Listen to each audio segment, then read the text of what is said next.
Salut à tous, nous vous accueillons au stade couvert régional de Liévin pour l'apothéose de cette saison de basket féminin. C'est le Final Four de l'Euroleague.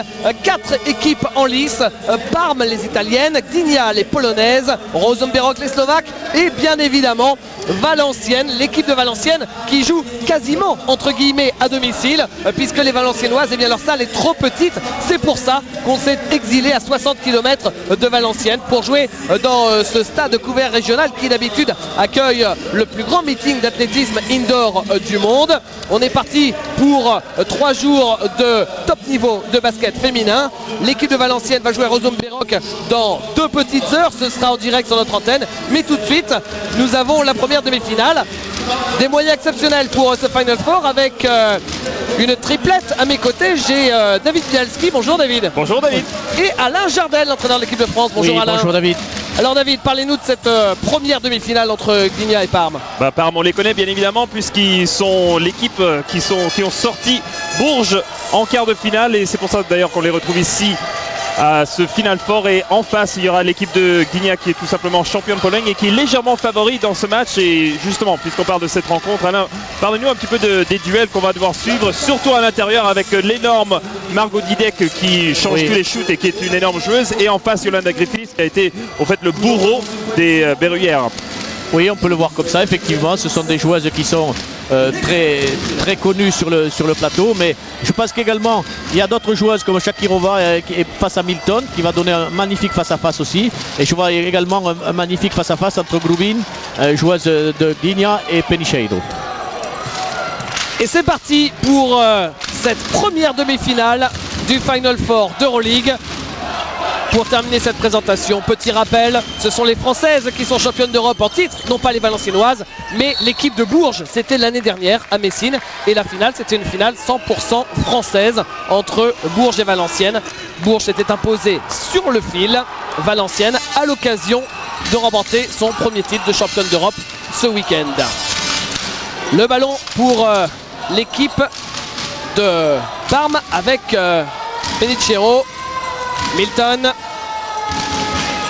la voilà, Tisha Penicheiro, le shoot à 3 points, ouais, le shoot à 3 points de Valentina Gardelin. Bien servi de la part de Penicheiro qui est tout simplement la meilleure passeuse en Euroleague. Blumine et faute, annonce l'arbitre, la faute pour Valentina Gardelin. L'occasion pour nous de vous présenter les arbitres. Celui qui vient de siffler, c'est monsieur Philippe Lehmann, le Suisse. Et à ses côtés, il y a monsieur Vicente Bulto, qui est espagnol. Didek.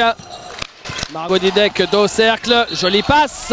Et 2 points pour Marie Ferdinand avec la faute et le lancer derrière.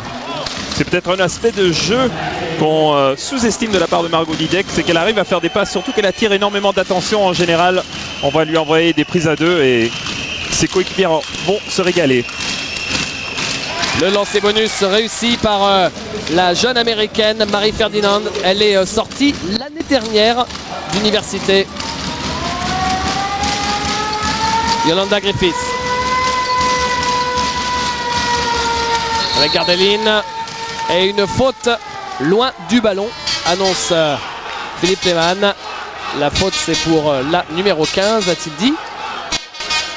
C'est Shakirova.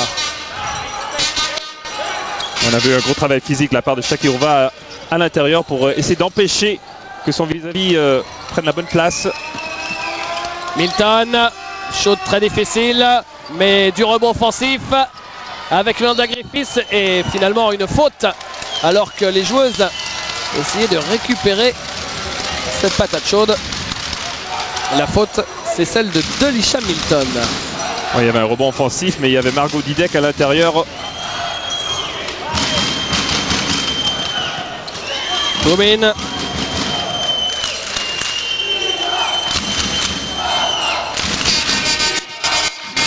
Ferdinand qui pénètre. Oh, qu'elle va vite!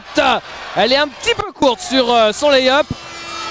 La contre-attaque avec Penicheiro. Bon repli défensif des Italiennes. Milton. Yolanda Griffiths passe à Didek. Griffiths qui passe mais qui rate son shoot. Peut-être David qu'elle doit changer la trajectoire de ses shoots vu la taille de son vis-à-vis. Ce qui m'a surpris d'ailleurs, c'est qu'elle ne prenne pas Margot Didek de l'extérieur et essayer de jouer en vitesse. Au lieu, elle a essayé de l'enfoncer. Et là, contre Margot Didek et sa taille, ça va être difficile à chaque fois. Cathy Smith. Cathy Smith qui ne marque pas. Elle hurle auprès de l'arbitre. Elle dit avoir été victime d'une faute. Le problème, c'est qu'il faut défendre. La contre-attaque conclue par Valentina Gardelin. Vous l'avez dit, David, Cathy Smith, elle s'occupait trop de l'arbitre. Et regardez, il y a un boulevard. Personne s'est mis sur la trajectoire. Gordana Grobin avec Shakirova. Cathy Smith, elle est passée. Et la faute pour Emanuela Nicosia. Vous la voyez ici à l'antenne. L'une des très nombreuses internationales italiennes de cette équipe de Parme. C'est un peu comme le Fortitudo Bologne chez les garçons. C'est l'ossature de l'équipe d'Italie. Et il y a déjà 5 fautes d'équipe.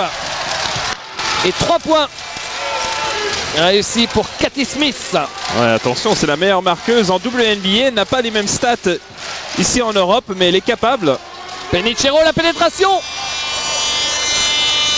Apparemment, on rentre plutôt facilement dans la raquette, Alain. Oui, c'est ce que j'observe, c'est-à-dire que des deux côtés, on est très hésitant sur le pick and roll, c'est-à-dire qu'on n'a pas encore choisi une technique défensive. Est-ce que le joueuse intérieure se montre ou au contraire, est-ce qu'on change de joueuse? Il y a un autre problème aussi, un problème beaucoup plus ennuyeux, c'est que le sol a l'air de glisser sous les panneaux avec l'application d'un produit vraisemblablement. Le coach ici à l'image. Penicero qui ressort à 3 points. Et à 3 points, c'est Emanuela Nicosia. Oui, c'est très bien joué. Toujours autour du pick and roll. Et maintenant, rechercher le jeu à l'extérieur pour un tir à 3 points. 2 sur 2 pour Nicosia à 3 points. Cathy Smith à 3 points aussi. C'est un petit peu court. Ouais, elle est très agressive. On voit Cathy Smith. C'est elle qui a provoqué les 4 dernières actions. Et encore une passe pour Penicero, mais cette fois-ci, il y a eu une faute sur Yolanda Griffiths. La faute, c'est celle de Margot Didek. Et ça commence toujours du même pick and roll, hein, Alain. Toujours. On a vu ce système. Pourquoi s'arrêter puisque ça marche? Penicero avait sorti pour des shoots ouverts sur la première action et la dernière. Et ensuite, on a vu qu'elle est arrivée jusqu'au panier. Elle a trouvé sa coéquipière pour une faute provoquée. Yolanda Griffiths, c'est la joueuse qui avait fait terriblement mal à l'équipe de Bourges lors des quarts de finale. Elle avait fait un chantier terrible à Bourges au match aller que les Italiennes avaient remporté. Et elle avait été encore plus monstrueuse au retour en Italie. Vraiment, Bourges n'avait pas les armes à l'intérieur pour tenir face à une joueuse pareille. Ça avait été la clé des quarts de finale. Penicero pour Yolanda Griffiths, mais face à Margot Didek, c'est pas simple. Et faute derrière de Yolanda Griffiths qui cherchait à récupérer ce ballon. C'est tellement dur pour les joueuses de jouer face à Margot Didek parce qu'on n'a pas l'habitude déjà en homme. Quand il y a une joueuse comme ça, un joueur comme ça de 2,15 m, ça change les trajectoires. Mais vous imaginez dans le basket féminin. Oui, c'est difficile de cette manière-là. C'est-à-dire que tant que la joueuse américaine de Parme va essayer d'affronter Margot sous le panier, je crois qu'elle ne trouvera pas la clé. Et je pense qu'une des manières de la jouer, c'est ce que fait habituellement Isabelle Fijakowski quand elle joue face à elle. C'est essayer de la jouer à 4 mètres du panier. Et là, on voit que Margot est beaucoup plus en difficulté, notamment pour les pas latéraux. Ouais, et sous le panier, elle est impériale. Oui, bien sûr, on le sait. On sait que les grands n'aiment pas sortir, défendre loin du panier. Pourquoi pas sortir pour des shoots faciles à 4 mètres. Marie Ferdinand qui met ses lancers. On joue depuis 4 minutes dans cette partie et l'équipe de Parme mène 11-8 à Milton. C'est manqué. Et la balle pour Margot Didek avec Robin. Cathy Smith. Marie Ferdinand. Le petit jump shot, le petit shoot en extension impeccable. Un petit peu fadeaway aussi en reculant. Penichero ressort ce ballon. Oui, et encore une position pour Nicosia. Nicosia, s'il vous plaît. Elle attend tranquille sur la ligne des 3 points depuis le début du match et elle a des très jolis ballons. Elle en est à 3 sur 3 à 3 points. 9 points pour elle en seulement même pas 5 minutes de jeu. Ah, mais vous avez remarqué, toutes les actions démarrent de Penichero. Chaque action du côté de Parme, c'est un décalage. Penichero arrive à prendre l'avantage sur son vis-à-vis, que ce soit sur un écran ou même sur un démarrage en dribble. Et ensuite, les coéquipières se régalent. C'est des ballons faciles, des shoots ouverts. Oui, encore faut-il les inscrire, encore faut-il les marquer. Et je trouve que Parme joue un basket extrêmement élégant, extrêmement beau à voir. Gardeline avec l'écran de Milton. Gardeline. Impeccable. Voilà, ils sont dans la zone. Hein. là ils ratent plus rien du tout.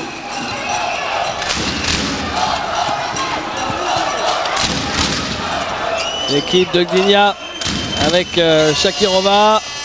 Shakirova, oh là là, à l'intérieur, récupéré par Milton. Penichero. Gardeline, à l'intérieur, Griffiths.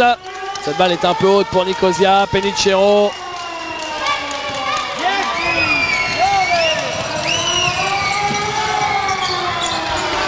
Non, c'est raté pour Yolanda Griffiths. Rebond pour Shakirova. Ouais, elle persiste, hein. Elle n'a toujours pas compris. Yolanda Griffiths, 0 sur 4 hein, oui, début de match. C'est son jeu. Hein. Yolanda, elle ne jouera pas différemment. Hein. Margot Didek.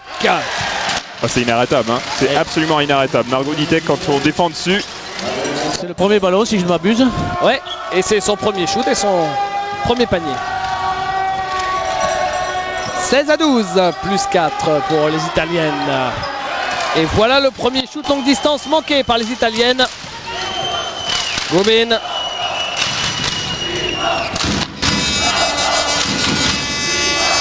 Didek. Oh là là, regardez comme elle est déliée pour une joueuse qui mesure, c'est quoi sa taille exacte, David? Alain, vous connaissez sa taille exacte? 2,17 m, c'est ça? Bah, on dit 2,13 hein, sur le listing officiel, mais à mon avis, j'étais à côté d'elle. Elle avait au moins 6 cm de plus que moi, alors... On parle d'expert. Moi, je pense que c'est très difficile de pouvoir juger de ma hauteur. Je pense que David est mieux placé que moi, n'est-ce pas? Toujours est-il que c'est une magnifique joueuse de basket. Alors selon nos confrères de Macti Basket, ce serait la 5e femme la plus grande du monde. On ne parle pas de joueuse de basket, on parle des femmes sur les 6 milliards d'êtres humains qu'il y a sur Terre. C'est la 5e femme la plus grande du monde. Alors autant pour certaines grandes personnes, des personnes de très grande taille, parfois c'est un certain dérèglement physiologique. Là en revanche pour elles ce sont les gènes, puisque papa mesurait 1m96 et maman mesurait 1m87. Donc il y avait peu de chance qu'elle fasse 1m63. Hein. Si, à 8 ans. Elle faisait 58 cm à la naissance. Voilà, et bien c'est tout. Mais souvent en plus on s'attarde sur sa taille, mais comme vous l'avez dit Alain et David aussi, vous l'avez précisé, c'est une magnifique joueuse de basket. Hein. Vous voyez, elle est capable de mouvements comme ça, elle a un superbe toucher aussi avec le ballon, un très beau shoot. Et on sent que la machine de Gdynia n'est pas encore tout à fait à fond. Il y a 5 individualités remarquables. On n'insiste pas assez là-dessus. En particulier, la joueuse qu'on n'a pas encore vue, c'est la joueuse yougoslave, la meneuse de jeu Glubin, qui est à la fois un tireur et une joueuse qui peut jouer en infiltration.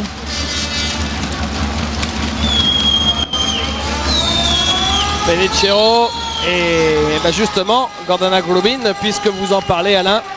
Là voilà la meneuse croate qui fait la faute sur Penichero.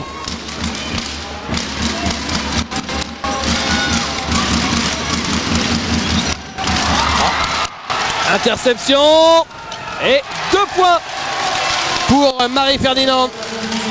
Un manque de concentration sur cette remise en jeu, Marie-Ferdinand en a profité. Ouais, déjà 9 points.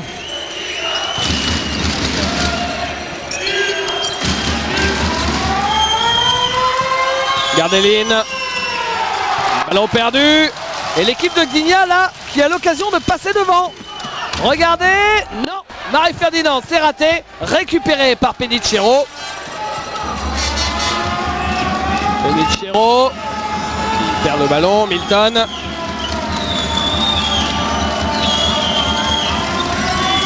Penichero qui profite de l'écran et qui marque. Et encore et toujours en sortie d'écran sur le pick and roll. Penicero, normalement, on lui laisse en plus un peu d'espace parce qu'il s'il y a une faiblesse à son jeu, normalement c'est son shoot extérieur, mais là elle a fait mouche. Belle passe pour Shakirova qui marque dessous. Oui, premier ballon pour Madame Shakirova, ex-Bounatians. Et 18 partout. Il reste 2 minutes dans ce premier quart-temps.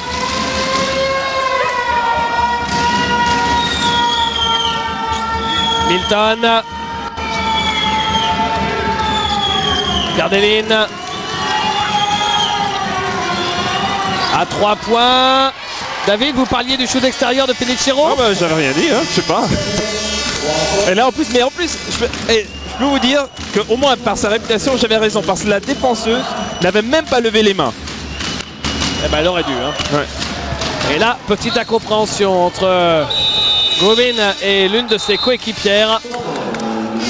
Et nouveau temps mort. Alors que le score est de 21 pour Parme, 18 pour les Polonaises de Gdynia.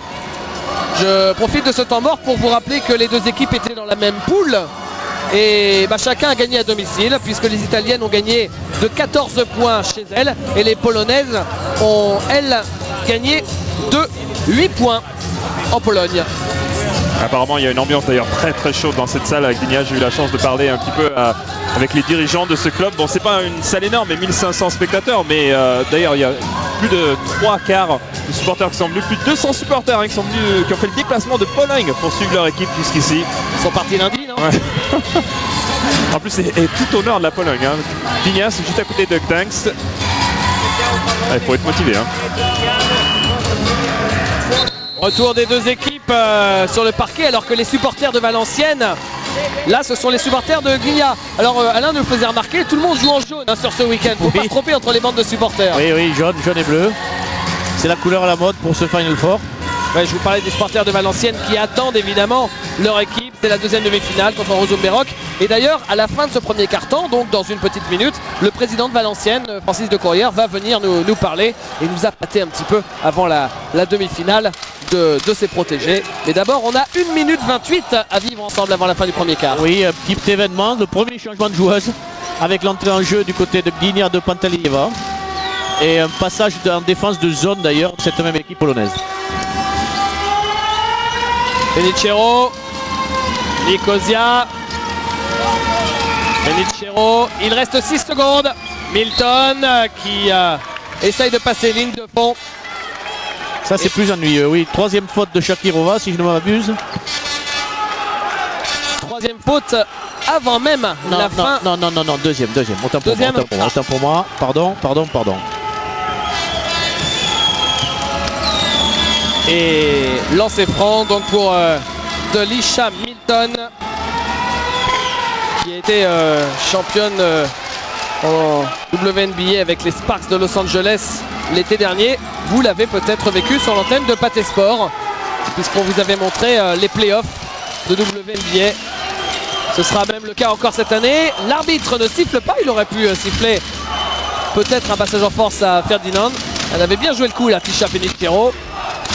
Ferdinand, on a dans la dernière minute. De l'autre côté aussi. Oui, c'est amusant, oui. Ouais. Les deux entraîneurs apparemment sont partagent des idées. Oui, mais je crois qu'ils vont jouer avec un effectif le plus réduit possible.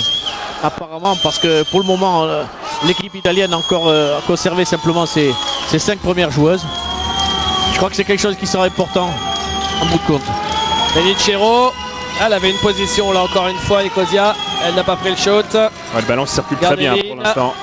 Penicero à 3 points, c'est court pour Valentina Gardeline. Et la balle qui sera toujours pour les Italiennes. Il y aura presque la dernière possession de ce premier quart-temps et il y a une différence de 3 secondes entre le chrono des 24 et le chrono du match. L'écran de Griffiths, non, elle part de l'autre côté. Penicero à 3 points encore. Non, cette fois-ci c'est raté. Elle ne fera pas 4 sur 4. 9 secondes encore. 9 secondes, Marie-Ferdinand. Le shoot à 1 seconde de la fin du premier quart-temps. Le shoot à 1 seconde de la fin du premier quart-temps, il est raté par Marie-Ferdinand. Et le score à la fin de ce premier quart, 21 à 18 en faveur de l'équipe de Parme.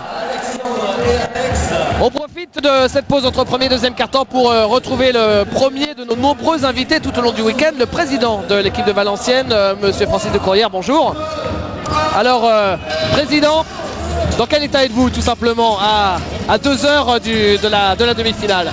Je suis d'abord dans un état d'un homme satisfait de l'organisation parce que c'était pas évident, on n'est pas chez nous, une salle qui se prêtait pas tellement au basket, mais l'équipe du Palais de Liévin a vraiment fait un travail extraordinaire. On voit qu'ils sont habitués aux grands événements, puis je vois que la salle est intéressante, il va y avoir de l'ambiance, peut-être un peu moins aujourd'hui parce que c'est vendredi, mais peut-être que dimanche, si nous avons la chance de gagner notre demi-finale, on aura certainement une salle archi pleine. Alors justement, si vous êtes ici, c'est parce que la salle du Hainaut, qui peut contenir 2600 personnes, elle est un petit peu trop petite, mais il paraît que ça va changer. Bah oui, maintenant nous avons une communauté d'agglomération et on vient de décider d'agrandir la salle du Hainaut et de porter sa capacité à 3006, de places assises, c'est-à-dire environ 4000 places debout. Je pense que pour des équipes de notre niveau, c'est suffisant, mais on a voulu, il y avait eu un projet de faire une grande salle multifonction, mais le Hainaut c'est un peu un mythe, c'est une salle chaude que tout le monde aime bien et je pense qu'en faisant quelques investissements, on pourra faire une très belle salle. Alors l'année dernière, il y a eu une finale qui vous a échappé sur le fil dans les dernières secondes. Cette année, c'est la bonne? On espère, on a fait tout pour. Jusque maintenant, on a fait le parcours qu'il fallait. On a gagné les matchs qu'il fallait. Bon, maintenant, c'est le rendez-vous. Vous savez, c'est le sport. C'est la loi du sport. On verra. On a fait tout ce que les filles sont mises dans des bonnes conditions. Elles sont très concentrées. Elles viennent faire des matchs difficiles contre Bourges qui les ont mis en rythme. Bon, maintenant, Ruzenberok est une équipe qui a gagné 2 fois la Coupe d'Europe, qui a beaucoup d'expérience et il faudra, je pense, être très vigilant jusqu'à la dernière minute. Vous dites que vous avez mis les filles dans des bonnes conditions. Vous faites référence peut-être au château dans lequel elles logent, puisque c'est un château qui avait hébergé l'équipe de France avant leur 8e de finale de Lens en Coupe du Monde 98. C'est une chartreuse, c'est un ancien couvent.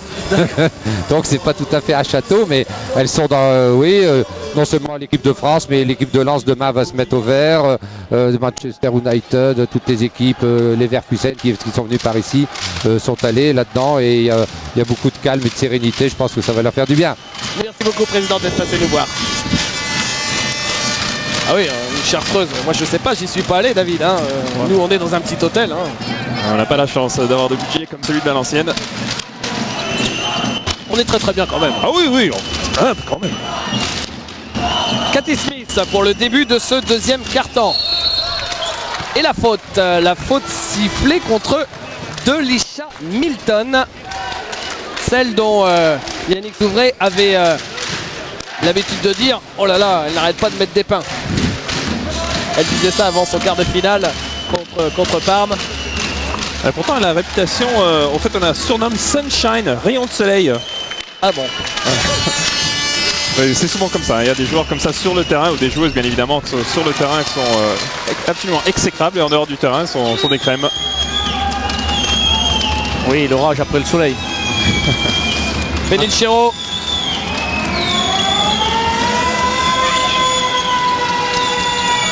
Nicosia, non, c'est raté. Elle n'a plus la mire, même si là elle était en déséquilibre sur son shoot en extension. Marie-Ferdinand avec Pantelejeva. Ferdinand, Pantelejeva pour Didek qui se retourne, qui a cherché à shooter avec la planche probablement, c'est raté. Benicero qui essaye de mettre de la vitesse. Benicero, on ne marque pas sur la transition, elle pose son système, ce sera le 1. Et bien le 1, c'est la pénétration de la meneuse avec des écrans et le panier, la faute et le lancer derrière. Oui, et cette fois-ci, je crois bien que c'est la 3e faute d'ailleurs de... Ouais, on a aussi vu que Margot Didek n'est pas venue en aide. On ne sait pas si c'est une volonté simplement de la paresse de la part de Didek de ne pas se bouger, ou si c'est la volonté de ne pas trop laisser Pinicero faire jouer le reste de son équipe. Peut-être on préfère lui laisser marquer ses points au lieu de qu'il y ait bon équilibre sur le score. Ouais, je pense quand même que... C'est bien la 3e faute pour Shakirova là. Oui. Je pense que l'organisation défensive autour du pick and roll est vraiment assez médiocre parce que l'équipe italienne joue son jeu là-dessus. Et tout le score est fondé sur ce travail en fixation et sur les balles qui sont ressorties à 3 points éventuellement. La balle pour Olga Panteleyeva. Avec Cathy Smith. Shakirova qui pénètre en puissance. C'est souvent le cas quand un joueur ou une joueuse sait qu'elle va sortir. Parce que comme Shakirova avec ses 3 fautes, on essaie de au moins prendre le shoot avant de rejoindre le banc. Yolanda Griffiths, c'est manqué. Et faute là de Valentina Gardeline. Oui, je ne suis pas certain que l'entraîneur polonais ait envie de faire sortir sa joueuse. Il la laisse. Fait confiance. Ouais, c'est un sacré pari. Oui. Rubin. Shakirova. Shakirova qui se retourne malgré la présence de Milton. Le rebond pour les Italiennes avec Penicero. Penicero. Passage en force. Et l'arbitre espagnol. Oui, très bien sifflé. Très bonne interprétation me semble-t-il. Eh ben, ça tombe bien. Regardez notre ami Yvan Bedenès qui réalise ce match. Vous le montre au ralenti. C'est pas si... Non. C'est au ralenti, ça change. Ouais, Milton qui a essayé de provoquer la 4e faute sur Shakirova. Et rebond finalement pour Yolanda Griffiths. Avec Penicero.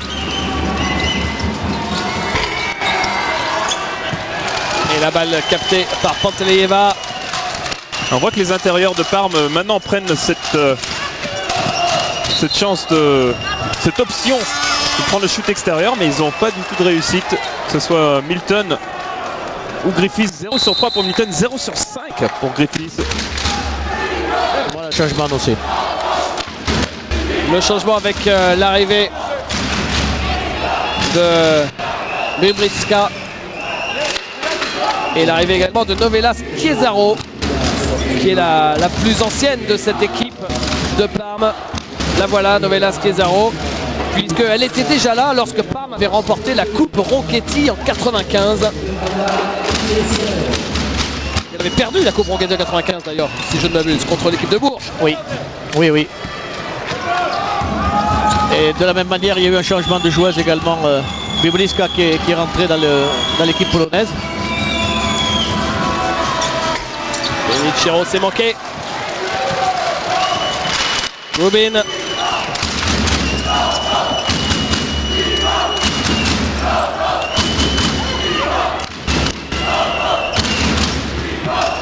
Jordana Rubin qui prend le shoot, c'est manqué. Ah, il y a des prises d'initiative de part et d'autre qui sont pour le moins contestables. Nicosia, Gardeline joue en bas. C'est Yolanda Griffiths qui rate une nouvelle fois son petit shoot à ligne de fond. Rubin.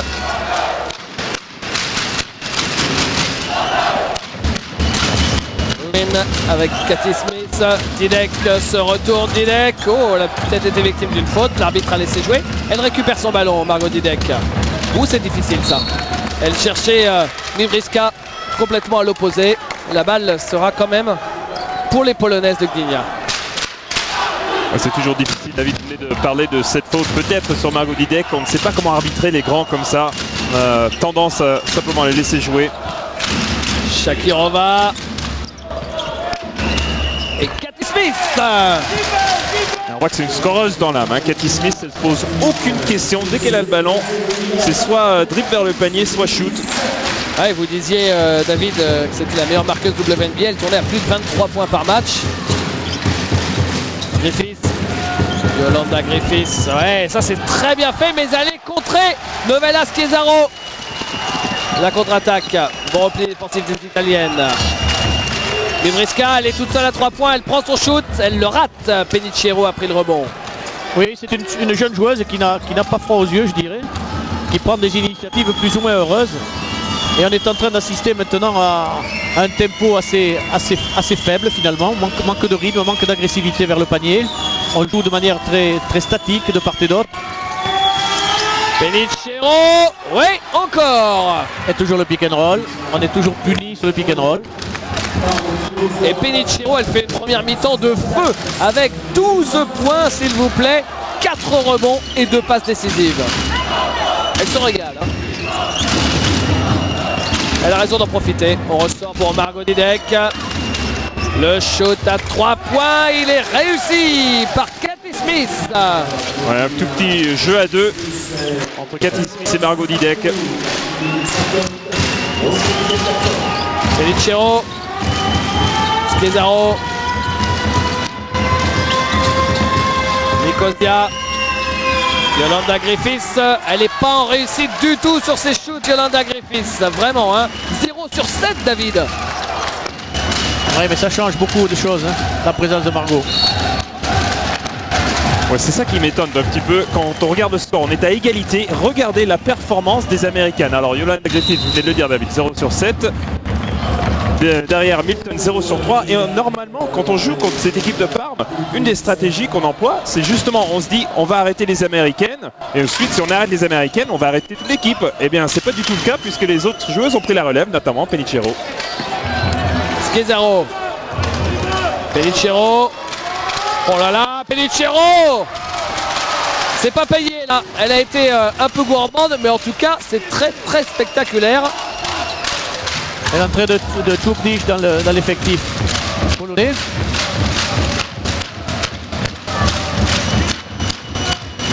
Alors, on peut assister à une défense en boîte, c'est-à-dire que Cathy Smith est prise en défense individuelle par Gardeline, de manière assez gaillarde d'ailleurs, si j'ai bien observé. Pellicero, interception, elle a bien jailli. Biebriska et la faute. Une vilaine faute, je dirais. Ah, le plaquage même. La faute, c'est celle de Novella Schiesaro. Ben, quand vous la voyez comme ça, faut pas l'embêter. Hein.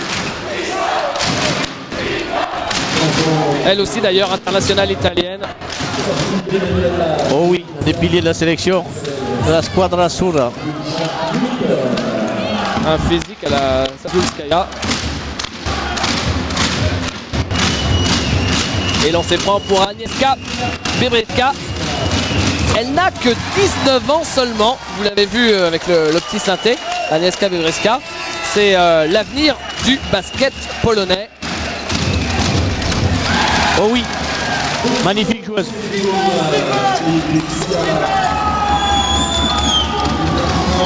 Pellicero. Griffiths. Digna qui mène de 2 points. Là, ce qui est intéressant à voir, c'est que dans la formation italienne, Milton joue véritablement en poste 3. Et avec la planche, Johanna Tsouprys qui met, je crois, ses 2 premiers points. Oui, c'est ça. Cette joueuse qui était passée par le championnat de France. Et on sent là tout d'un coup que Digna commence à prendre la mesure de l'équipe adverse. Pellicero avec Schiesaro. Gardeline à 3 points. Gardeline, non, manqué. La balle n'est pas sauvée par Yolanda Griffiths. Et la possession sera pour Gdynia. Attention, on va peut-être voir le premier break du match puisque Gdynia mène déjà de 4 points et possession à suivre. Temps mort, il reste moins de 3 minutes dans ce deuxième quart-temps. Ouais, là, l'adresse commence à sombrer. 34% seulement pour Parme. Et toujours cette maladresse. Les Américaines n'ont toujours pas marqué le panier. Et c'est terrible pour Yolanda Griffiths parce que quand on est un joueur comme ça et que ça rentre pas, si on est dans un jour sans on n'a aucun shoot extérieur, en général, ce qu'on va faire, c'est qu'on va essayer de rentrer à l'intérieur, soit avoir des lay-ups, mais avoir un shoot facile. Mais là, c'est pas possible pour le Margot Didek. Les lay-ups sont absolument interdits. Et donc, Griffiths, elle est prise, elle sait plus quoi faire. Donc, elle continue d'artiller à l'extérieur, mais toujours aucune réussite. À Parme, au début, c'était 3 sur 3. Maintenant, c'est 4 sur 9. Vous l'avez compris, ça fait 1 sur 6. L'équipe de Parme ne met plus ses shoots extérieurs. Et au niveau des cartons, regardez, c'est intéressant ça. Premier carton, c'était bien de chaque côté. Et deuxième carton, 33 pour Gdynia, c'est franchement mauvais. 17% pour Parme, c'est carrément famélique.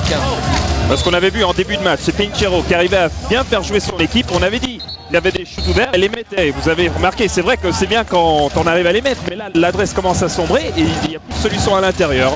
Il y a un autre aspect, me semble-t-il, c'est l'absence de rotation. Si, ça y est, Baleggi vient de rentrer maintenant de l'équipe de Parme, mais très peu de rotation faite par le coach Veskovic. Et je crois qu'il vient de se rendre compte un petit peu de la fatigue de ses joueuses. Ah, les supporters polonais sont très chauds. Défense de zone de 3 à l'italienne. Cette défense qui avait fait tant de mal à l'équipe de Bourges. Oh, quel shoot! Et Gordana Gluvin qui pénètre et qui avec un shoot à la Rick Barry, non? Je ne sais pas. Comme à la belle époque. C'est un shoot surtout à la Gluvin, je pense. Voilà. et ça fait plus 6 si je ne m'abuse, c'est le plus gros écart du match. Yolanda Griffiths, elle est passée mais elle ne marque toujours pas. Il y a une malédiction sur Yolanda Griffiths qui a mis des petites épingles dans la poupée de cire de Yolanda Griffiths avant le match. Peut-être le coach de Gdynia tout simplement. Elle est maudite hein, sur ce match. Libriska. Ah, la petite jeune encore là, vraiment qui prend des initiatives. Et rebond pour Yolanda Griffiths. Ouais, c'est vrai qu'elle n'a pas froid aux yeux. Hein. Non. Ben, c'est bien, c'est bien. En première intention. Ouais. Penicero, Milton, victime de la faute de Gordana Gluvin. Là, on est au moins sur une série 6-0, si ce n'est plus. Hein.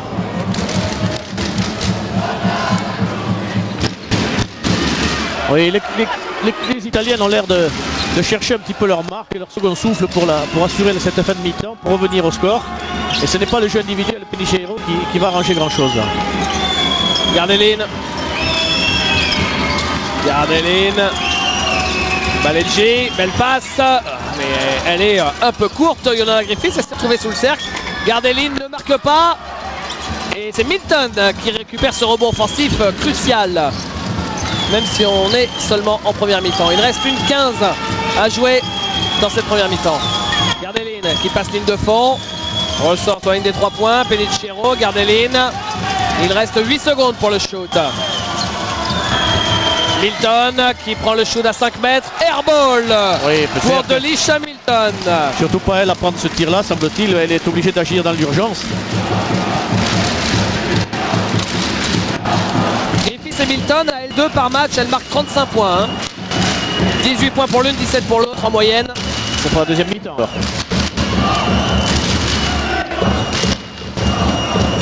Rubin. Libriska. Didek. Avec secondes, attention. Ah, une faute provoquée à la dernière seconde. Oh, c'est terrible. La faute, c'est celle de Mariana Baleggi. C'est quand même curieux quand on regarde l'attaque de Gdynia. C'est bien Margot Didek qui était à 10 mètres du panier, qui a fait la passe décisive pour sa coéquipière tutrice à l'intérieur. C'est le monde à l'envers. Mais on voit que Margot Didek en général elle essaie d'éviter quand même le contact. C'est pas une joueuse particulièrement physique. Et Joanna Tupris, l'ancienne joueuse d'Aix-en-Provence, qui met son lancer. Ah voilà, un 10-0, on en parlait. Yolanda Griffiths qui marque. Alléluia. Alléluia, c'est ce que doit se dire tout le banc italien. Yolanda Griffiths au bout de combien de tentatives? 0 sur 9. Marque son premier panier au bout de la 10e tentative. Incroyable. Et Milton, elle est toujours capot. Hein. 0 sur 5. Ballon récupéré. Et non, c'est trop tard. Fin de cette première mi-temps qui s'achève sur le score de 32 à 26. Plus 6 au final pour l'équipe de Gdynia. Sur le synthé, il y a écrit 34-28 et sur le panneau d'affichage 32-26. Mais je me fie au panneau d'affichage. Ça doit bien être 32. Hein, je crois que ce sera 34. Bon, on vérifie et on se retrouve en début de deuxième mi-temps, juste après une petite page de publicité. À tout de suite.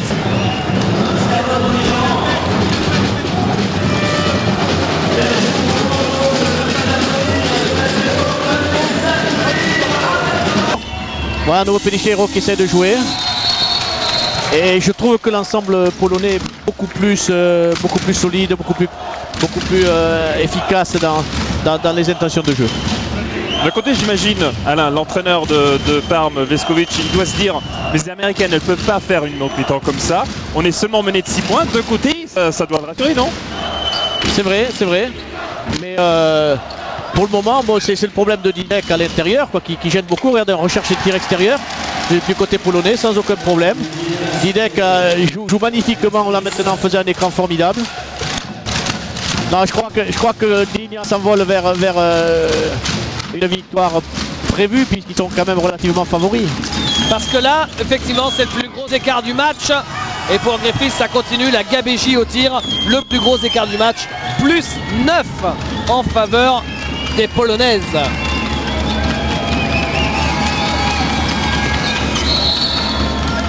Une faute de Ferdinand sur Griffiths qui, on l'a vu, continue dès cette début de deuxième mi-temps à tenter les shoots extérieurs.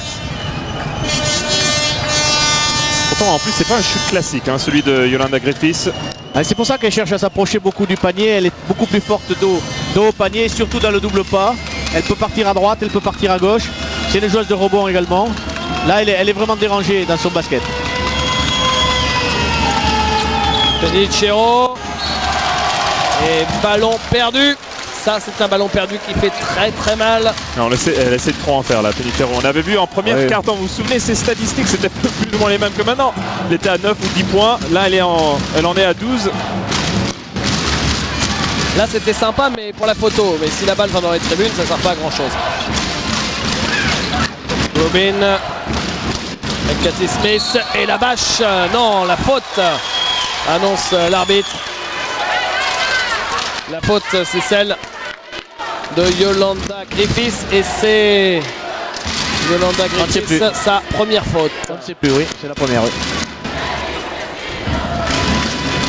C'est quand même étonnant de voir la différence qu'il peut y avoir entre un match et un autre. Souvenez-vous, Yolanda Griffiths, si mes souvenirs sont bons, c'était bien 35 points, 24 bons au match retour face à Bourges. Et aujourd'hui, ce n'est pas du tout la même joueuse.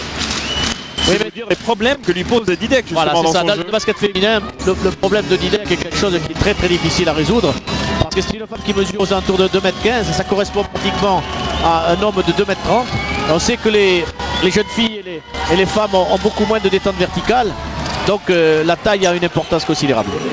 Ça y est, au bout de la 6e tentative, voilà le premier panier du match pour Delisha Milton.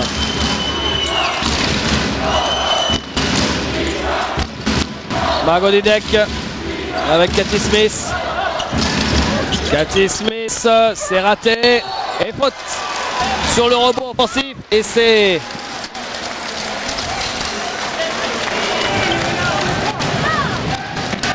Shakirova, souvenez-vous, elle avait 3 fautes en première mi-temps. L'entraîneur l'a laissé dans le match et il a eu raison, bien évidemment, puisque son équipe a mené à la mi-temps. C'est la 3e faute. La 3e faute. Ouais, de Delisha Milton. Delisha Milton, oui. C'est très difficile à interpréter sur le panneau ici. Je pense qu'il doit y avoir des erreurs sur le panneau parce qu'ils ont annoncé aussi 3 fautes pour Yolanda Griffiths alors qu'elle était à une faute il y a seulement 1 minute. Ouais, mais c'est 3 fautes vraiment, je pense. Bon. Des petits oublis sur la table sur le panneau.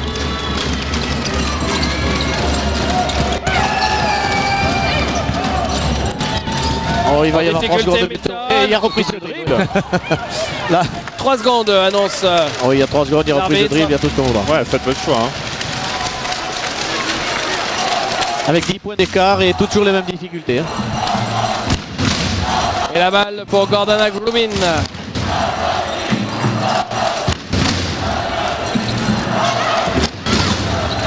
Grubin.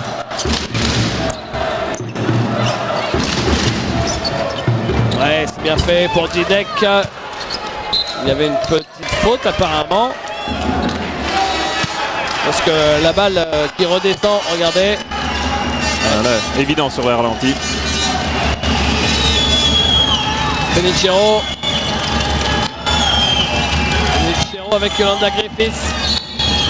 Oh. Ah oui, là. C'était Delisha Milton qui essayait de passer. La faute, c'est celle de Gordana Grubin. Un changement sur le pick and roll. Grubin s'est retrouvé sur Milton. Il a essayé d'utiliser son intelligence pour essayer de provoquer la faute de Milton. L'arbitre n'a pas été dupe. Oui, mais au moins ils ont une stratégie maintenant sur le pick and roll.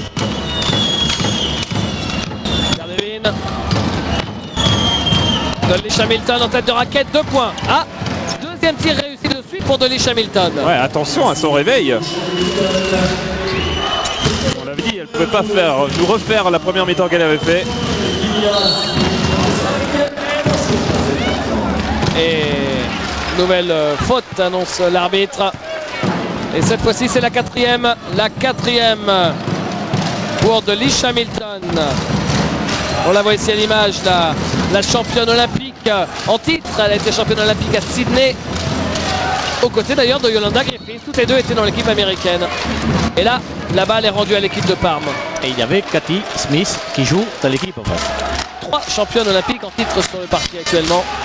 Ouais, il y a du beau monde, hein. Il y a la meilleure passeuse WNBA, meilleure marqueuse WNBA. Meilleure remonteuse WNBA, Yolanda Griffiths. Ah, bien joué. Le contre de Margot Didek. Et derrière la faute. Et la quatrième faute également pour Yolanda Griffiths. Sale journée pour les Ricaines de l'équipe de Parme. Elles sont toutes les deux à 4 fautes. Et elles sont à L2 à 7 points seulement alors qu'on est au milieu du 3e quart-temps. Oui, moi je crois qu'on n'a pas le droit de faire ce type de faute là, quand on a le rôle important qu'elles ont dans l'équipe. C'est trop loin du match, trop loin de la fin du match. Et là, ils sont en train de déserter pratiquement. Et derrière, c'est Marie Ferdinand qui a marqué, qui a redonné 10 points d'avance à son équipe. Griffiths, rebond pour Ferdinand. La contre-attaque. Ferdinand, elle va aller au bout. Et elle va au bout, elle ne marque pas, mais ça, elle va bénéficier de 2 lancers francs. Là, cette fois-ci, c'est la 5e faute de Milton. Une faute de frustration, une faute de colère. À tous les cas, une faute imbécile à tous les coups. C'est quand même étonnant, effectivement, de prendre une 5e faute. Il reste quand même 16 minutes dans la rencontre. Déjà, elle doit le savoir qu'elle est à 4. Ouais, là, c'est de la désertion, ce que je disais tout à l'heure. Une certaine forme d'impuissance, semble-t-il.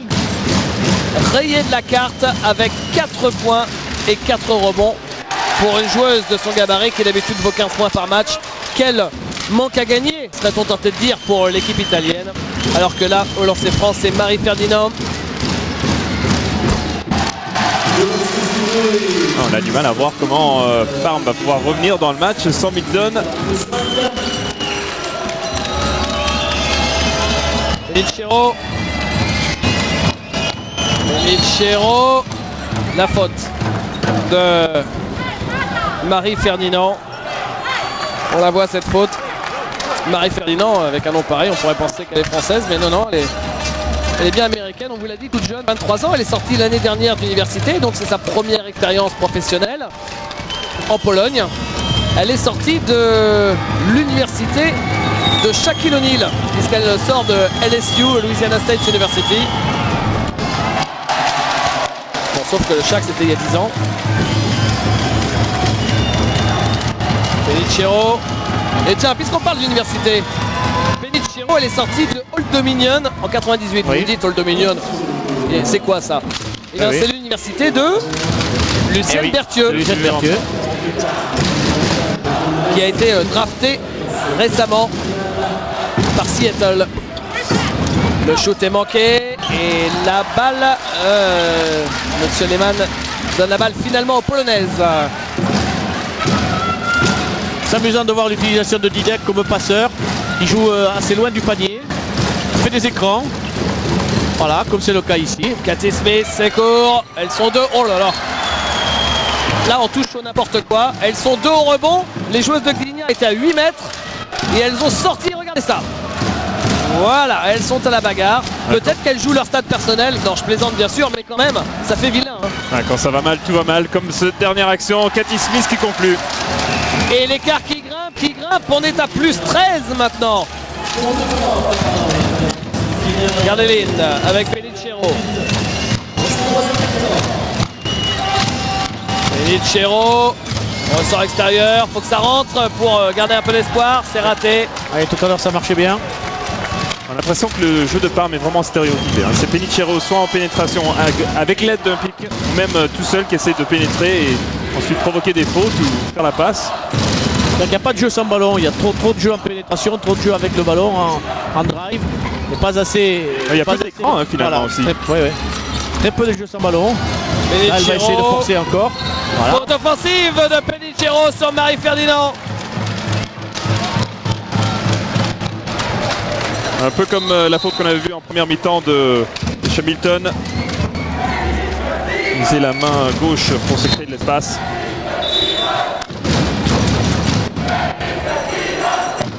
Parme qui est finaliste. Ah oui, et l'arrivée de Costa Lunga, qui est une internationale italienne, qui rentre enfin sur le terrain à quelques 14 minutes de la fin du match. Anna Costa Lunga, c'est la plus âgée de cette équipe à 31 ans. Cathy Smith. Cathy Smith, c'est un gunner. Hein, ouais, vous voulez une scoreuse? Ben voilà. Hein. Sortie d'écran, il y a un tout petit peu d'espace. Je me pose pas de questions et ça rentre. Cathy Smith, elle est à 16 points. C'est la meilleure marqueuse du match. Devant Marie-Ferdinand avec 14 points. Les deux américaines de l'équipe de Gdynia. Comme quoi, Gdynia peut jouer avec Margot Didek qui ne marque pas, alors que Parme ne peut pas jouer avec ces deux américaines qui ne marquent pas. Ouais, mais Margot Didek aussi, elle fait un travail. Bon, c'est vrai qu'elle n'est pas. Ouais, mais elle n'est pas là au point, mais comme vous dites, Alain, elle est là au rebond, aux écrans et surtout en défense. Meilleure rebondeuse avec 8 rebonds déjà à la mi-temps, Margot Didek. Et puis la présence qu'elle dans l'esprit des adversaires aussi, c'est quelque chose de très important. Quand on sait qu'une araignée pareille règne sous la raquette, vous voyez les tirs comme ils sont changés aussitôt. Et elle prend le rebond, 9e rebond pour Didek.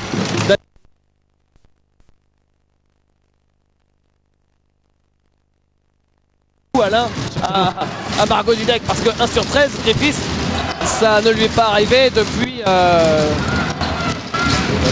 depuis jamais d'ailleurs, ça lui est jamais arrivé. Bah, elle tourne à 55% de réussite sur sa saison. Peut-être éventuellement l'été quand elle joue avec des amis un lendemain de fête et encore. Mais moi je découvre Marie-Ferdinand et je lui trouve beaucoup de qualité. C'est une belle joueuse, très tonique. Mais malgré son nom, vous ne pouvez pas la prendre en équipe de France Alain. On va voir, on va essayer de faire quelques démarches. On ne sait jamais.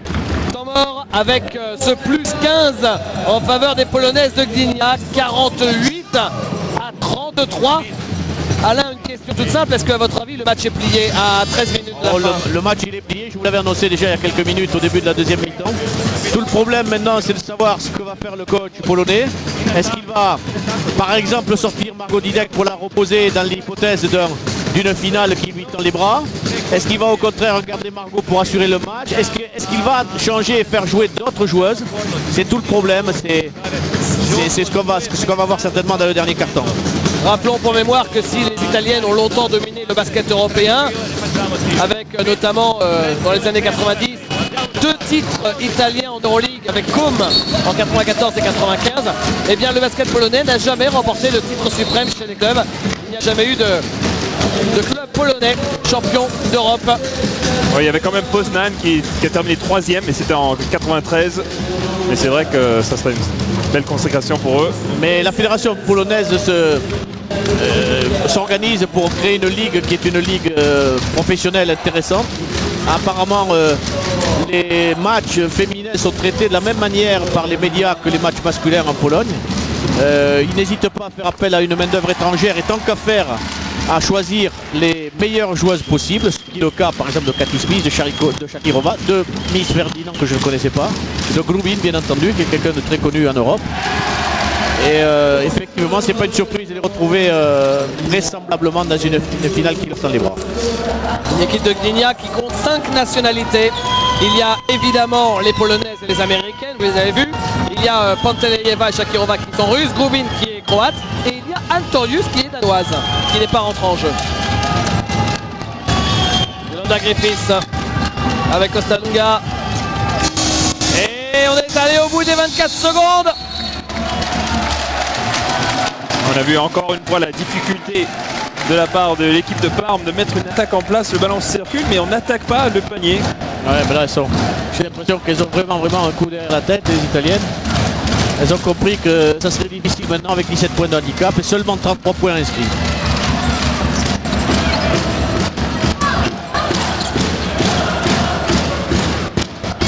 Gdynia avec Grubin.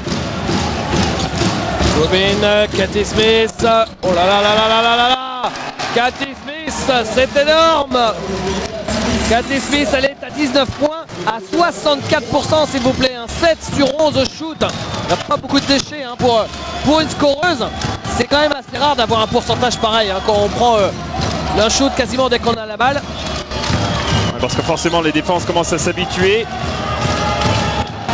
Gardeline, le petit shoot ligne de fond de Yolanda Griffith, c'est vraiment pas son jour parce que ce genre de shoot ligne de fond à 3 mètres, elle les rentre, on va pas dire tous, mais au moins les 3/4 d'entre eux. Et là, elle n'en a pas mis un seul, même quand il n'y avait pas d'opposition.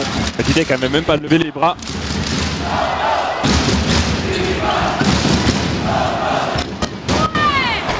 Oui, ça va faire cher là à l'arrivée. 2 points pour Gordana Grubin. Là, ça devient trop facile. Comme vous le dites, Alain, on sent que l'équipe adverse a complètement baissé les bras. Elle est en train d'exploser dans les grandes largeurs. Cette équipe de Parme. Dites-moi, rappelez-moi le score à la mi-temps. C'était 34-28 si je ne m'abuse. C'est ça, ouais. Est-ce que ça veut dire, c'est ça, que l'équipe de Parme a marqué 5 points dans ce troisième quart-temps? Vous vous rendez compte, 5 points marqués dans le troisième quart-temps, ça fait mal aux dents, non? Pour une équipe qui est au final fort, c'est pas n'importe qui. Mais 5 contre 21 réussis, reçus. Gardeline. Costalunga. Et 2 points, ce qui est un petit événement quelque part, de Gardeline. On sentait que les filles de Gligna défendaient même plus sur les pick and roll. On est à 25 secondes de la fin du troisième quart-temps. Avec Grubin.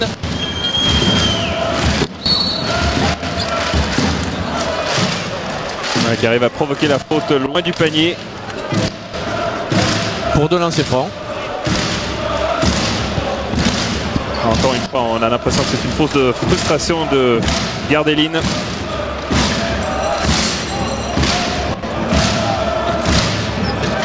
C'est les supporters polonais qui sont contents, hein. On peut les entendre. C'est normal, c'est eux qui viennent de plus loin. De plus loin. Mais bien sûr, il faut les récompenser, les pauvres. Oui, ils sont revenus voir un petit peu de famille ici dans le nord, je pense. Gdynia, c'est au nord de la Pologne, alors au moins ils ne sont pas dépaysés ici. Les 10 dernières secondes en cette fin de troisième quart-temps, et dans quelques secondes on va recevoir Jean-Pierre Suta, le président de la Ligue féminine de basket. Guézaro, c'est raté. Et au buzzer, elles n'ont même plus le chrono dans la tête. Les joueuses de Parme qui ont explosé, hein, David, littéralement explosé dans ce troisième quart-temps qui s'achève sur le score de 57-35. David, je vais vous laisser calculer le score uniquement de ce troisième quart-temps pendant qu'on reçoit Jean-Pierre Suta, le président de la Ligue féminine de basket. Bonjour Jean-Pierre. Bonjour. Alors récemment la Ligue féminine de basket et tous les clubs ont décidé qu'il y allait y avoir à partir de la saison prochaine pour chaque club le droit à 2 étrangères, enfin 2 américaines en règle générale, hein, plus 3 européennes, alors que jusqu'à présent cette saison c'était 2 américaines et 2 européennes, donc une européenne de plus. Pourquoi ce choix et est-ce que c'est pas un peu délicat par rapport aux joueuses françaises? C'est vrai que c'est toujours un petit peu difficile. Bon, très précisément, chaque club avait droit à 4 joueuses non qualifiables en équipe de France. C'était ça le principe. Bon, c'est vrai que tous les clubs avaient du mal à recruter, à être performants au niveau européen et au niveau français. Donc tout le monde a cherché à essayer de mieux recruter. Bon, je ne sais pas si c'est une bonne solution, mais on a quand même essayé de limiter la casse, si on peut dire, puisqu'en fait il faut que dans le pays où la France est championne d'Europe, que les Françaises puissent s'exprimer. Alors en revanche, là bon point pour vous, on se rend compte sur certaines décisions que la Ligue des filles pourrait donner l'exemple à la Ligue des garçons. Je prends en compte le All-Star Game féminin qui aura lieu donc, comme chaque année la saison prochaine, et il a été décidé que s'il y avait des absences non justifiées, il y aurait des suspensions en championnat de France. Moi je trouve ça formidable et grand appel à la Ligue masculine parce que ça c'est une bonne chose. C'est très gentil, hein, mais... Non mais c'est vrai. Ça vous tient à cœur, hein, David. Ça vous tient à cœur. Ah oui, vraiment, oui, c'est une question de respect finalement. Voilà, ce qui est sûr, c'est que si on veut à un moment donné attirer un petit peu de monde, il faut bien évidemment avoir les meilleures joueuses. On a des joueuses de très grande qualité dans le championnat de France. Il faut qu'elles s'expriment sur un match de gala. Et c'est vrai qu'on veut être très rigoureux et imposer à ce que les meilleurs soient là. On a aussi un tournoi d'ouverture en début de saison, qui est l'Open de la Ligue qui est prévu du 9 au 12 octobre, là où on pourrait effectivement faire un petit peu de promotion pour le basket féminin. Merci beaucoup. Merci. Et c'est parti pour ce quatrième quart-temps. Alors c'était quoi le score de ce troisième quart-temps, David? Alors 23-7. Ah oui, forcément. 16 points d'écart. Forcément. Oui, et Yolanda Griffith est sortie du parquet d'ailleurs. Et Margot est toujours présente, elle, par contre. Ça, c'est plutôt une bonne chose pour le finaliste à venir. Donc soit Rosemberg, soit Valenciennes. C'est un match qui sera à suivre dans la foulée à 20h30 en direct.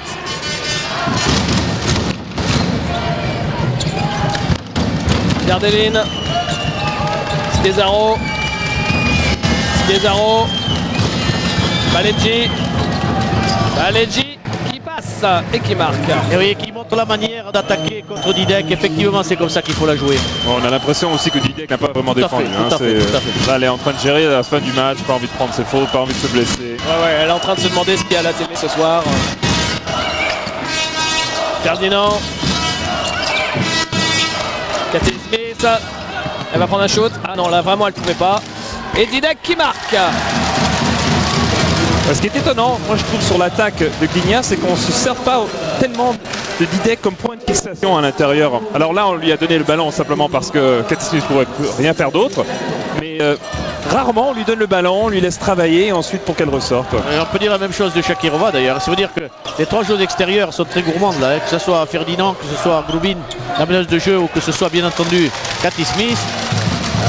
Elle mange le ballon. Hein. Regardez. Voilà. Et la faute pour Mariana Baleggi.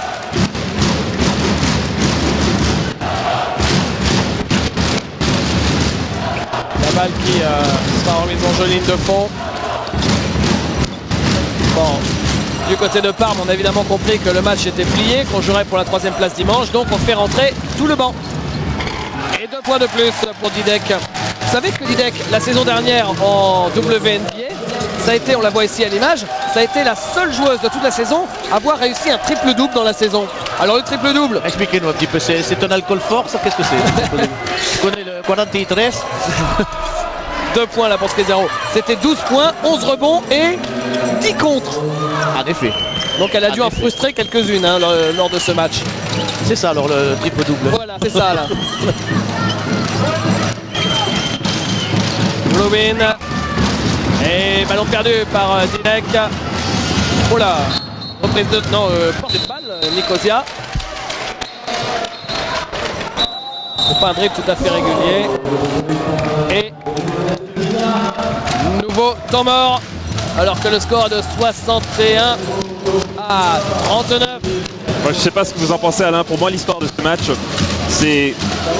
Il y a eu des joueurs majeurs, des joueuses majeures d'un côté comme de l'autre. Alors, on en avait parlé en début de match. Didek d'un côté. On avait parlé d'ailleurs de ce duel. Griffiths de l'autre. Griffiths, son shoot n'est pas rentré. Ensuite, on a l'impression qu'elle s'est complètement éteinte. Les grandes joueuses et les grands joueurs, quand ils n'arrivent pas, quand le shoot ne rentre pas, quand ils ne marquent pas, au moins, ils vont récupérer d'autres manières. Ils vont prendre beaucoup de rebonds, ils vont bien défendre. Griffiths a pris 11 rebonds. C'est déjà ça. Mais 1 sur 15, c'est vrai que c'est des chiffres très exceptionnels. Je crois que c'est la façon de jouer aussi de l'équipe italienne hein, qui a un basket où il y a très peu de jeux sans ballon, il y a beaucoup de jeux avec le ballon. C'est-à-dire que Fenicheiro qui joue beaucoup avec la balle, il y a Gardeline qui aime beaucoup le ballon aussi.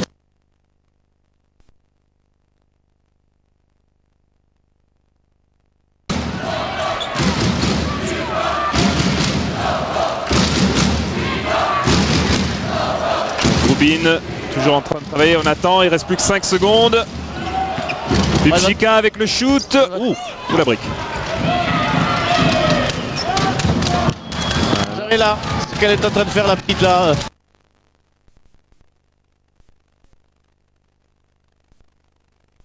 Chose qu'on va revoir dans les années à venir, c'est sûr. C'est une expérience formidable ce qu'elle est en train de vivre là aujourd'hui. Même si elle échappe la balle là. Pupchika quand même.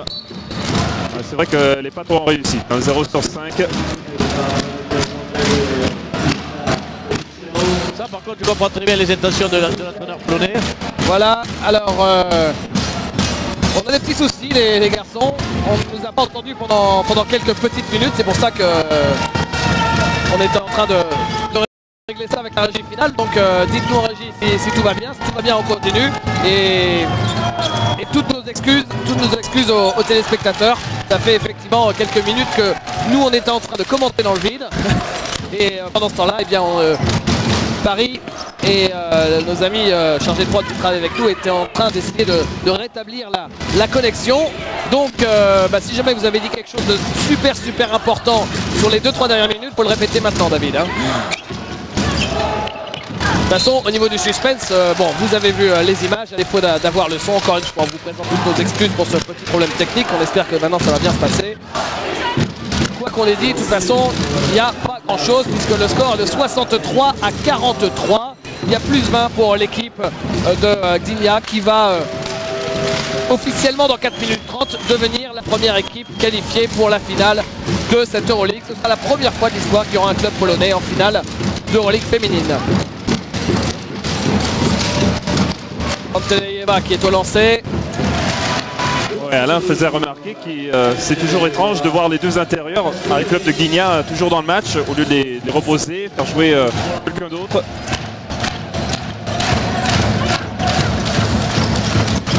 C'est peut-être que Christophe Kozurovic n'a pas compris la formule, il pense qu'il y a le goal average, non?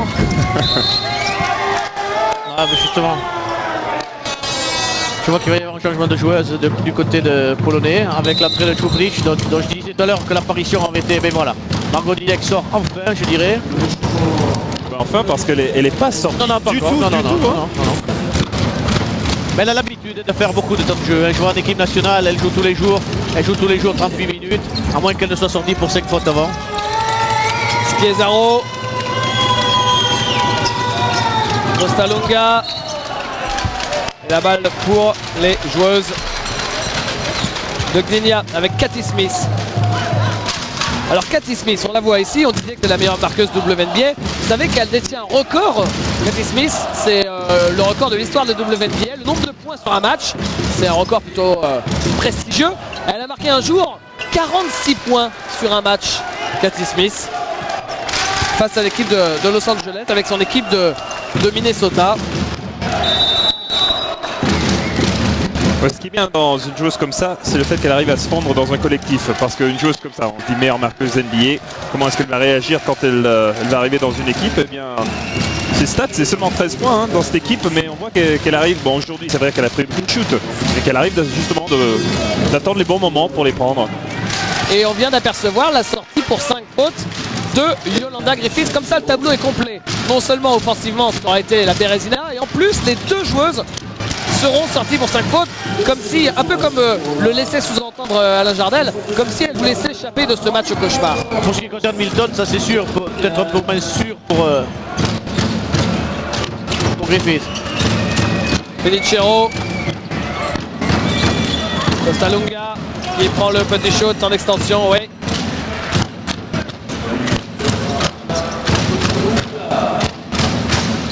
Briska. Curieusement, l'équipe italienne fait un dispositif de défense zone presse. Avec 22 points d'entrée à 3-15 de la fin, c'est peut-être un peu tard, non? Je ne sais pas, mais c'est pas... Non, mais ce qui se passe en général en fin de match comme ça, c'est que les joueuses savent qu'ils... Voilà, maintenant on commence à penser aux stats, on essaie de jouer toutes les interceptions pour avoir des points faciles. Vous croyez ça, vous? Ah oui, bien sûr. David, il faisait ça tout le temps. C'est ce moment où je pouvais marquer en fin de match comme ça quand on me laissait marquer. Ah, il n'a pas dit ça du tout. Penicero.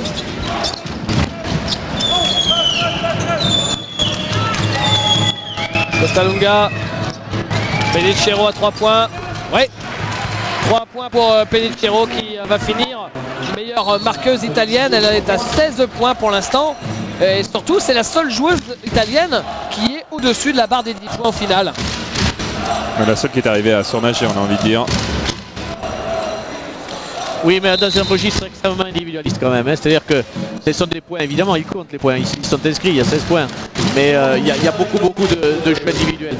Et voici un petit événement, la sortie de Madame Shakirova est remplacée par la sœur de Margot Didek, qui est Catherine Didek, qui est plus petite que sa sœur. Ouais, et qui est la plus âgée des deux. Hein. Oui. Elles sont 3 sœurs d'ailleurs en tout.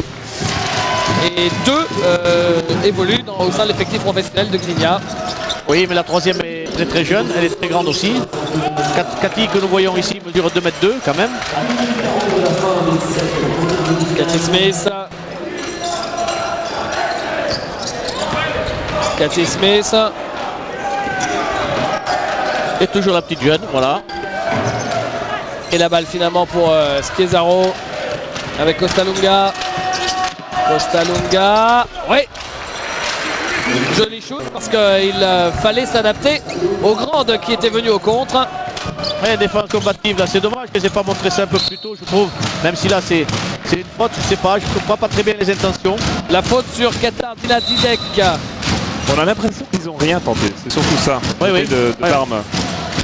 Que ce soit une zone presse ou même une zone en défense ou même en attaque. Bon, vous parlez de Penicero, c'est vrai que c'est 16 points individualiste, mais on a l'impression que c'est ça le système de leur côté. C'est toujours faire du pick and roll, il y a très peu d'écran, très peu d'attaques recherchées. Le premier lancé pour Katarzyna Didek.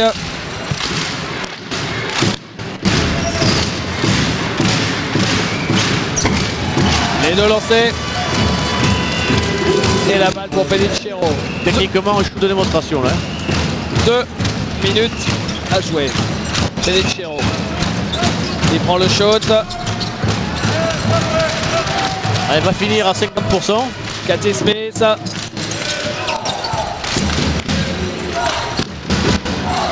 Alors là, le pourcentage, c'est 35% pour l'équipe de Parme. Mais il faut pas s'y fier parce que c'est une fin de match avec ce qu'on appelle le garbage time, c'est-à-dire du temps de jeu qu'on peut enlever à la poubelle, puisque de toute façon, le match est joué. Parme, le vrai pourcentage entre guillemets sur son match, c'est 30%. Hein, c'est resté 30% pendant plus de 3/4 temps. Et on ne gagne pas un match à 30%. Oui, avec un magnifique 3 sur 18 pour Griffiths. Costalunga, c'est court. Et on joue vite. Altorius qui a joué pour Cathy Smith. Boum. Cathy Smith qui fait pas mal le métier. Elle est maintenant à 22 points avec un 4 sur 5 à 3 points. Et bien comme ça, si jamais Valenciennes va en finale d'Euroleague, elles auront bien identifié le danger, même si évidemment Laurent Buffard a des cassettes de toutes les équipes de ce Final Four. Ça aide toujours hein, un peu de réviser ses devoirs de vacances 2 jours avant la grande finale, si Valenciennes bat l'équipe de Rosenberg évidemment. Oui, d'autant qu'ils les ont joués déjà 2 fois également dans la partie précédente. Moi j'ai envie de projeter justement sur cette finale. Si jamais Valenciennes s'impose et on retrouve Valenciennes face à Gdynia. Alain, je pense les doigts. Mais Alain, vous avez eu du succès face à Didek parce qu'on voit que les forces de cette équipe, donc c'est Didek et Cathy Smith. Didek, comment l'a arrêté?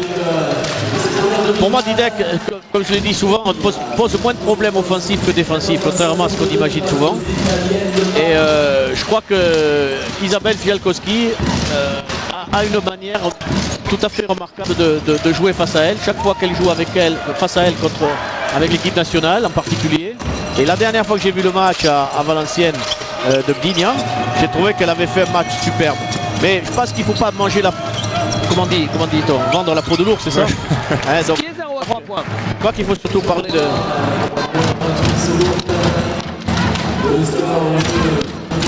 C'est pas le match à jouer, vous savez, il reste le match Valenciennes-Rosenberg et ce sera donc en direct à partir de 20h30 sur l'antenne de Pathé Sport. Et puisqu'on parle des affrontements entre ces équipes, on peut rappeler qu'il y a 3 équipes de la même poule et c'est justement la poule de l'équipe de Valenciennes avec Parme, Gdynia et Valenciennes. Il n'y a que l'équipe de Rosenberg qui est sortie de l'autre poule. 2 points et le match qui va s'achever là-dessus. Il reste 16 secondes à jouer. Là, je comprends rien de la défense de Parme. C'est étonnant, oui. C'est dommage. Pourquoi faire ça maintenant Moi, je vous ai dit, David, c'est pour les points. Et fin de ce match. Et la roulade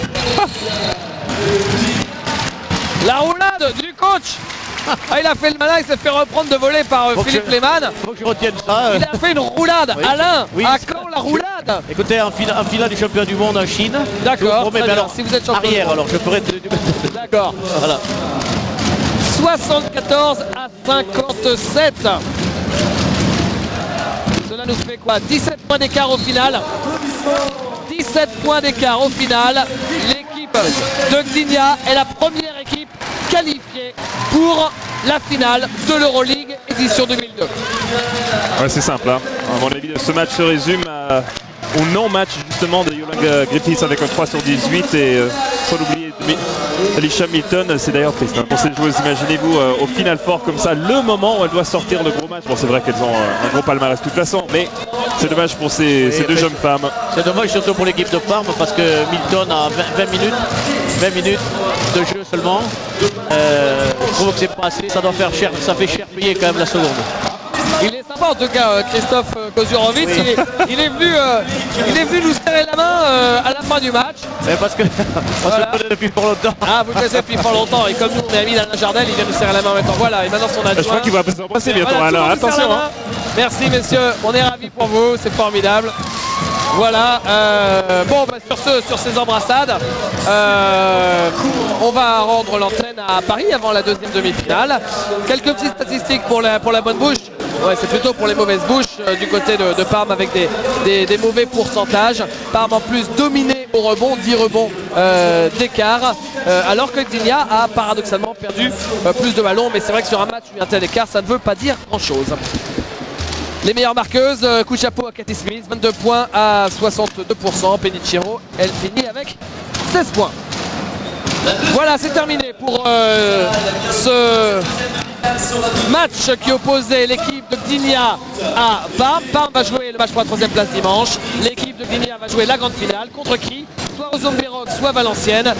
La réponse à partir de 20h30. Rendez-vous en direct sur l'antenne de Pathé Sport. A tout à l'heure, bye bye.